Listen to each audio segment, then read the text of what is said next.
everyone, I know this is super different from what I normally post on here, but in case you didn't know, hi, I'm Riley, I animate warrior cats, and I also have my own art business.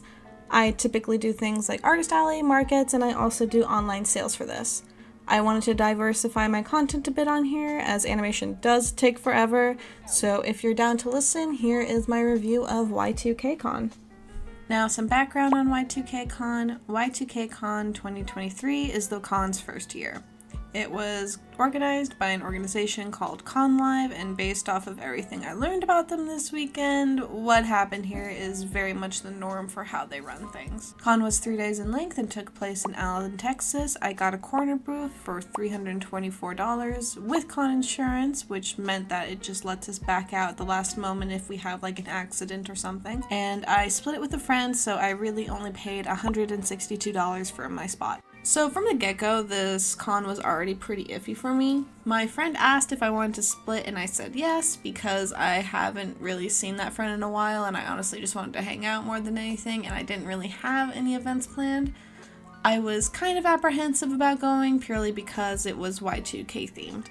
I don't really have anything from that era that's reflected in my art, so I was a bit nervous that I wouldn't really do well because I didn't fit that niche.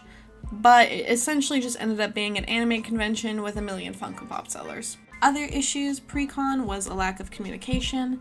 On the website, they're really adamant that we get a high volume of emails at all times. We will respond within 7 days to your email, which is fine on principle. Glad that they're transparent about how long it might take to hear back from them. Except they just never respond to emails. We didn't get loaded information until a week before the con, and the email itself was in fact very lacking. In case you're not familiar with Artist Alley scene, here's the ideal way to receive information about the event. Emails ideally are sent out sooner rather than later, especially so people can request certain days off if the convention requires people to set up a day before the event as opposed to the day of. Email should also contain a map of the venue to indicate where they expect us to load in and park. Email also ideally contains a map with your booth location, and email contains the times and schedules for load-in, events, and breakdowns. Overall, this is a pretty rudimentary list of what to expect, but it is basically the bare minimum. Markets, it sort of depends on the size of it. It's a bit more easy to get away with less information depending on what it is, unless it's a giant one. But for cons and a giant venue in space, this is the bare minimum. Here is the format of the load-in info we received for Y2Kon. Sent 7 days before the event, here's the general address of the venue, hotel accommodations, make sure to book at the venue, move-in times for Thursday and Friday. And nothing else, except they sent out a second email 5 days before the event with the same information above, but now it included what the show hours were for the 3 days and a little note that says, booth locations have been assigned, we will give them to you during move-in. So yeah, not a very promising start. Another shitty thing they did is use AI-generated anime girl for promoting, and it's a pretty egregious offender even by AI art standards. They had us promoting it leading up to the final few days of the convention, and after I took this screen recording, they just changed it to their lineup of voice actors. No statement about this, just seemingly changed it very last minute because someone probably finally called them out on it. Overall, not a great first look for Kon Live. Anyways, I decided to show up on their Thursday load-in time as I really wanted to sleep in on Friday as the show didn't start until 2. My boyfriend and I loaded up the car, brought an extra table because we were only given one table even though we got a corner. And we texted some of our friends about where to load in as, once again, they did not tell us where we were expected to load in. We got there to unload, we walk in and there is a table with 2 kids. The oldest one is probably 14, so I genuinely thought that it's an event coordinator's kid that they brought just to tag along. I wasn't going to bother these kids, and so I walk past them and try to find a different area to check in or see if my booth had a thing with my name. Nothing. I asked my friends if I was meant to check in with the children, and apparently I was. So we wheeled my stuff back, checked in, and the kids showed us to our table, and we set up. So that was a bit weird. According to some other artists, the event coordinator just makes this kid show everyone their tables, and in previous events, the kid just straight up was gone from the check-in table for like an hour at a time, or even just brought people to the wrong table. Nothing against this kid, by the way. I just think for a convention, I would not ideally want a kid to be the one coordinating everything for bringing people in. I want to talk to a, like, coordinator, like some sort of staff that they hired, because if I have an issue that requires, like, adult intervention, I want to be able to talk to an adult that is running this. This kid, by the way, will be the only staff I virtually see all throughout this conventions. The actual coordinators and staff do not make themselves very available during the show at all. Nice kid and all. I just don't understand why they have him showing the tables and doing everything. Anyways, did my setup with my extra 6-foot table and covered it for the night and went back home, and then it was up and at 'em for a 3-day con. Okay, so this event starts at 2 p.m. on Friday and goes till 7 p.m. So we had 5 hours of showroom time. I get there around 1:30, make sure my whole setup is ready, and edit anything that might have need changes. Something that was very evident on the first day is that if you got placed on the outer edges of this room, you were not going to get any traffic at all. I honestly got really lucky with my spot being right in the middle of the floor, so I was kind of at a T intersection, so we got traffic all around. But this did not mean that the attendance was very good at all. Now, something I will say about this event is that it is completely out of the con's control, and it is the people attending, in my experience, were very sweet and very nice. I was extremely lucky on Friday that I had one person spend around $40 at my booth. I was also a part of his artist stamp rally, so I think that helped a bit in driving sales more than what would have happened otherwise. At the end of Friday, my total sales was $67, which did not really bode well. My con floor was basically a ghost town, and whilst I'm bad at counting, it did feel like for 5 hours it was roughly the same 25 attendees just doing laps the entire day, and a lot of the people walking around were just us vendors getting bored and leaving our tables to talk to others. Great opportunity to socialize, but my goodness, it was very much a ghost town. We left a bit before 7 just because the floor was dead and I just wanted to go home. Fun little fact, though, is the bathrooms were very convenient and also looked like something out of Blade Runner, and yes, I did make sure the bathroom was empty when I took this video. As is commonplace in this world, Saturday ended up being the best day. The floor was open from 10:30 a.m. till 7 p.m. I walked into the hall and was surprised to actually see a line of people waiting outside for the convention hall to open, waiting to attend it. I went in, talked to some artists, and we talked a bit and waited for the floor to be open. And that entire line outside was actually for the voice actors. So this is going to be a bit of a rant, and I know not everyone cares about this like I do, but their most prominent guest that they heavily promoted was Butch Hartman. Butch fucking Hartman. I know I might personally be chronically online, but the amount of people going crazy for this man was insane to me. The man that traces other people's work for his custom commissions, the man who tried to make a really creepy Christian streaming service in bad faith, and of course, being a whole transphobe. I personally really hate this guy. He probably made a ton of money at this event. It was honestly just one of those dumb, aggravating moments where you just personally really hate a celebrity, but now you have to watch in real time as people drop hundreds of dollars on him. Which, by the way, he was doing commissions where he draws you one of his characters from his series, and it was like a quick Sharpie commission, nothing fancy. And he was charging $100 per character. $100 to get fucking Cosmo and Wanda. $200 if you wanted Cosmo and Wanda on a piece of printer paper. And Sharpie. Okay. Rant aside, this brings me to another point I didn't bring up earlier. I felt like for artists, we had a lot of diversity when it came to things we focused on and made. There is a clear distinction between style and niche from everyone with like some little overlap. The vendors though, another issue I have that Conline does all the time is mix artist alley with dealers. I can make a whole other video about why that sucks later. But tell me why 90% of these vendors are all just Funko Pop sellers.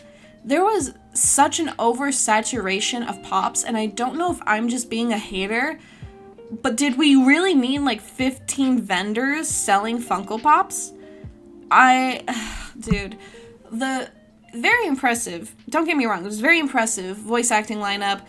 They had honestly just meant that there were several pop sellers running back and forth with pops to get them signed by voice actors at the convention, and then they mark up the price for that pop. It just really made the environment kind of weird in my opinion. Like, they're allowed to do this. This is fine. They have free will. There is nothing wrong with them doing this. I think just the sheer number of pop sellers surprised me, honestly, because as artists, we get, like, vetted and, like, making sure that, you know, the con doesn't have all Pokemon sellers, unless it's, like, something like a Pokemon event. You don't want to, like, have everyone be selling from the same fandoms and stuff. You want a bit of, like, diversity and stuff so all the niches can, like, evenly distributed everywhere for Artist Alley. They just straight up don't do that for vendors, so it's just really jarring. Anyways, on to the actual con. It didn't really pick up until like 1 p.m., and that was when I finally managed to break even on my table. And for those of you keeping track, that is about 8 hours of sitting there until I made back table, which is not the best. Traffic was very much wave-based. Sometimes it felt like a normal con, other times it was a ghost town. I did meet a lot of cool people, though. I met a Jester cosplayer who gave me this tiny traveler. I saw a Finn cosplayer take a single slice of American craft singles from a guy who's dressed as craft punk, get told by his friends, "No dude, don't eat that," before shoving the entire thing into his mouth in front of my booth. I had some friends visit as well and just touted about a lot of things. It was a good time in terms of socializing aspect, but it was still just lacking as a convention. I asked attendees about how they were feeling. A lot of them were honestly just bored and didn't know what to do. There were panels, but they weren't really advertised at the convention itself. It was more so you had to have gone to their website beforehand and known when and what was happening. At around 3 p.m. this day, we heard shouting across the hall. We couldn't really understand what they were saying or where it was happening. We honestly assumed that they were calling people over for a cosplay contest or something like that. But allegedly, it was actually a vendor yelling at the con organizer.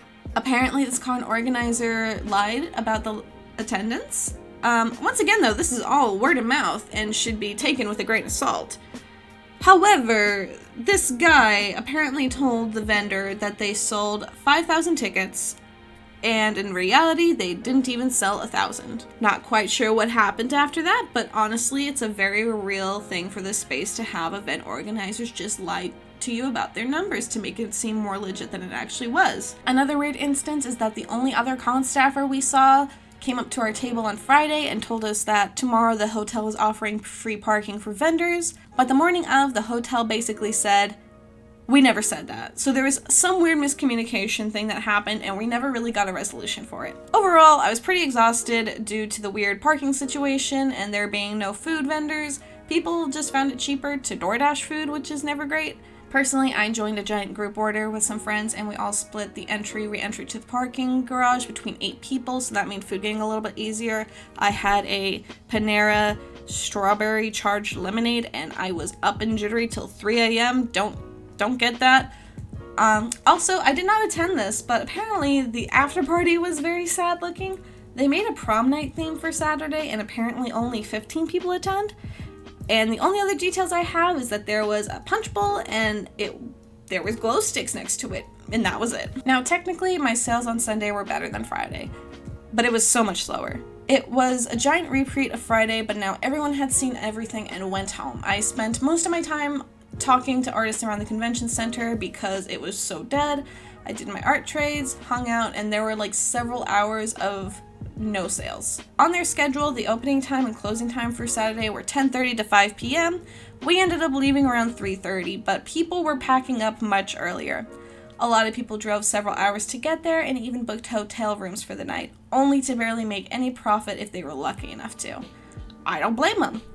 But the staff at the con kind of talk really loud, so it was very heavily implied that everyone who was packing up early was going to be put on a blacklist for all future cons held by Con Live, which, in my honest opinion, is kind of shitty. So I get if the con floor was busy, but when I tell you 90% of the people milling about are the exhibitors, I do genuinely mean that. No one was making sales for hours, and if you ever vended and you've experienced not having a single sale for a long period of time, it gets very discouraging, to say the least. I was honestly debating about leaving early or not because I do have a good kid brain and I didn't want to be in trouble even though this event didn't show me any good intentions. Thankfully, the 14-year-old kid dropped by and told us at 3:30 we could pack up. And pack up we did, and we went home, and I completed my coursework that was due at midnight in record speed. But yeah, overall, I think I'm going to be avoiding any Con Live organization that they do. Apparently, this is common behavior from them, and they only do 2 events well, and everything else they touch just does not get the same amount of care, I guess. The con was hastily put together and created with little to no advertising. It was a cool idea for an aesthetic, but short of putting up a blow-up thing of the Hokage wall from Naruto, there were no decorations or motifs that really made this feel like a Y2K themed con. It was essentially a shittier anime con. I do feel like the main organizer knows what they're doing by making the kids be the face of his Con Live staff. I'm not going to be bringing up my grievances with this kid. He shouldn't be the one held responsible for this mess. However, it just leaves it impossible to properly communicate with Con Live about the issues that happen there. This was a real wonderful experience for me to learn to stay away from the event organizers from here on out. So I'm going to talk for numbers a little bit now just for transparency's sake. I'm going to do something a bit similar to Starfish Face. I think that's the full name. I might be mixing up words.